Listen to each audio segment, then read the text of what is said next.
Aquí estamos juntos otra vez. Es un placer mío poder repasar estos momentos con ustedes. Primero de Pedro 3, 19, aunque es en el medio de la oración, yo sé, de versículo 18, sigue fluyendo allí hasta el 22. Vamos a ver si podemos alcanzar allí o no. Vamos a leer.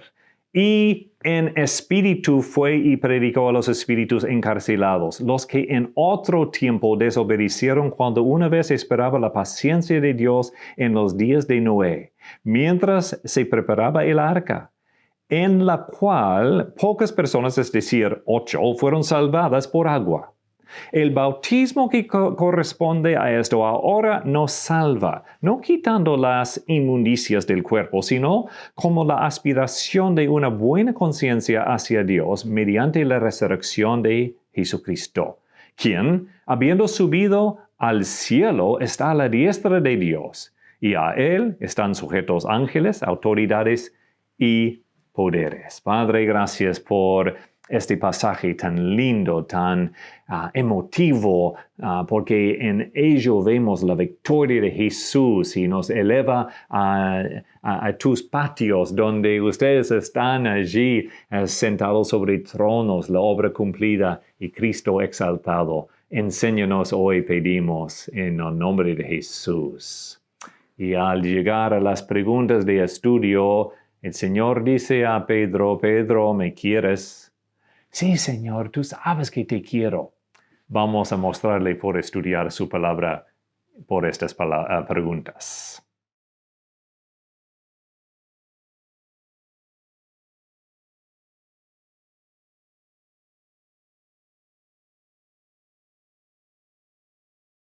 Y ahora al estudio.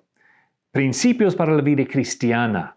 La salvación, la sumisión, el sufrimiento. La experiencia es para todos, versículos 13 al 17, aún los justos, pero el ejemplo es perfecto porque Cristo sufrió por hacer el bien, no por hacer lo malo, como nosotros a veces sufrimos por la culpa propia. Ahora el punto 2, desde versículos 19 hasta versículo 20, Cristo predicó a los espíritus encarcelados. El escenario número 1 del drama en versículo 18 es la muerte y la revivificación de Cristo, su resurrección. Perdóname por hacer palabras a veces en español, pero allí es la transliteración, como dicen. Pero Cristo, entonces, en versículos 19 a 20, está en esa segunda etapa, está dejando el mundo y está en camino a los patios de la gloria, como los digo, los nombro. Y Él pasa del primer cielo, que son las nubes que vemos y apreciamos, al segundo cielo, que no se nombra por sí en la Biblia, más bien lo llama el lugar donde moran los espíritus, los demonios, en un sentido los ángeles. Satanás es el príncipe del poder del aire. ¿Qué aire? ¿De nuestras nubes? No, de esa atmósfera, ambiente espiritual. Porque el tercer cielo sí se nombra por Pablo por ser el lugar donde Dios está sentado sobre su trono. Entonces, cielo físico, cielo espiritual, cielo celestial. Y Cristo al ascender, pasando por las nubes, los ángeles dijeron a los apóstoles, en la misma forma en que se va, Él va a regresar para estar en este mundo. Entonces, la nueva Biblia latinoamericana de hoy dice, en el espíritu también fue y predicó a los espíritus encarcelados, quienes en otro tiempo fueron desobedientes cuando la paciencia de Dios esperaba en los días de Noé durante la construcción del arca, a la cual unos pocos, es decir, 8 personas, fueron salvadas por medio del agua. ¿Quiénes son los espíritus encarcelados? ¿Y cuándo fue Cristo a predicar a ellos? ¿Y qué predicó? Son preguntas difíciles. Y nadie tiene la última palabra en cuanto a esas preguntas. Pero voy a tratar de explicar la forma en que lo entiendo más sencillamente. En la versión 60, en el cual, en el Espíritu, en la versión latinoamericana, es más real, porque ya vivificado en Espíritu, ahora en Espíritu, en ese nivel espiritual, siendo resucitado, no con la capacidad de morir otra vez. Entonces, él habla a los espíritus que causaron su muerte. Satanás y sus huestes que se rebelaron contra Dios, entonces los primeros en pecar, los primeros condenados, luego la humanidad siguió a ellos, a Satanás, al tentar a Eva en el huerto de Edén. La pecaminosidad se metió en la raza humana, y entonces Cristo tuvo que venir y espiritualmente librarnos por su muerte. Y entonces Él está declarando su victoria a esos espíritus. Él nombra específicamente algunos que se encuentran en Génesis capítulo 6 y luego también en 2 de Pedro 2:4 y en Judas 6, mencionados 3 veces como los peores de los demonios, por lo que hacían cohabitando con las mujeres y creando una raza de gigantes. Y por eso Dios tuvo que echar el diluvio sobre la humanidad, ofreciendo una salvación por el arca, por la predicación de Noé, pero nadie creyó el mensaje de Dios por medio de los labios de Noé, menos su familia. Y entonces los demás fueron juzgados por Dios en el diluvio. Y entonces Cristo vino y cumplió el juicio de juicios por ser juzgado él mismo, y por su resurrección y su victoria, entonces él declara que los demonios y toda la raíz de pecaminosidad ahora está vencida.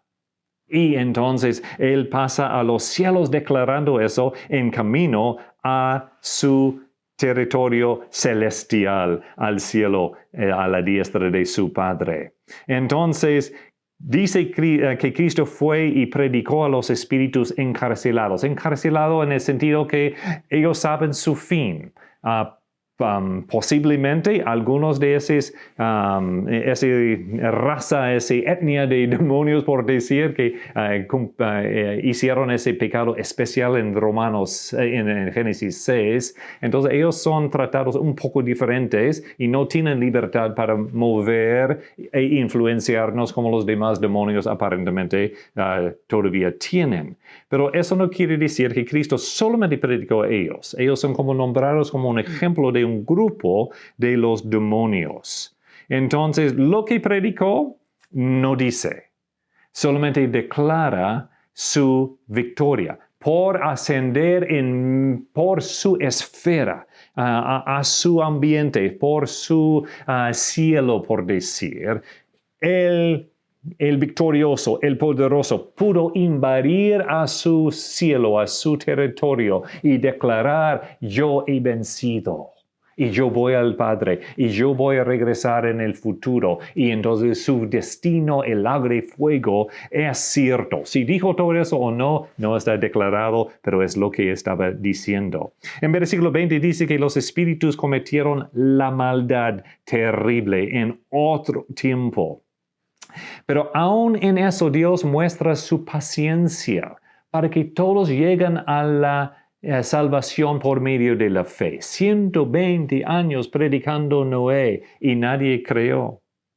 Entonces 2000 años después de la cruz, Cristo todavía esperando. El arca, en ese sentido, está siendo construido, o sea, su segunda venida para recibirnos a su diestra, la iglesia, el nuevo edificio, la manera por la cual Cristo predica a este mundo su evangelio de salvación. Nosotros somos los Noé de hoy en día y Dios paciente todavía para que muchos lleguen a los pies de Jesús.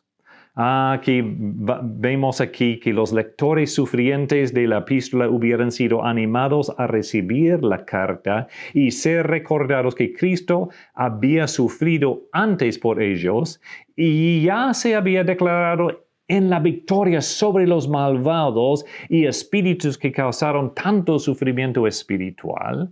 Estos creyentes podrían ver más allá a la victoria que también ganarían cuando pasarían de esta esfera de sufrimiento, la muerte, lo carnal, haciendo al cielo para estar con Cristo, para disfrutar la esfera espiritual para siempre. En el momento lo entendemos porque posicionalmente estamos sentados con Cristo, pero también queremos hacerlo un día físicamente en el nuevo cuerpo, presente con Cristo. Mientras tanto estamos en ese momento de espera, es nuestro deber predicar y nosotros tenemos el Evangelio, tanto como Cristo declaró victoria contra sus enemigos, nosotros podemos declarar la victoria a los enemigos, pero ofreciéndoles una oportunidad más para conocer a Cristo y ser salvos. Los ángeles y los demonios caídos,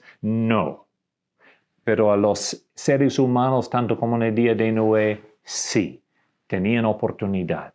Entonces, Cristo está diciéndonos, como dijo a Pedro, entonces, alimenta a mis corderos.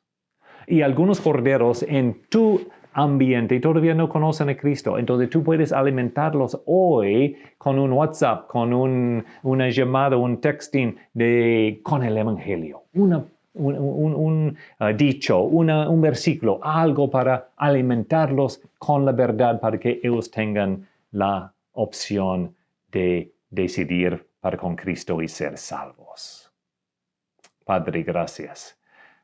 Versículos difíciles, pero el concepto maravilloso. Cristo ascendiéndose en victoria, declarando su victoria, aún a los enemigos vencidos. Gloria a Dios que Él hizo eso. Tal como leímos en Efesios capítulo 4, el victorioso llevando cautiva. Gloria a Dios, que tú eres el victorioso y nosotros tenemos a ti como el capitán de nuestro ejército. Gloria sea. Amén.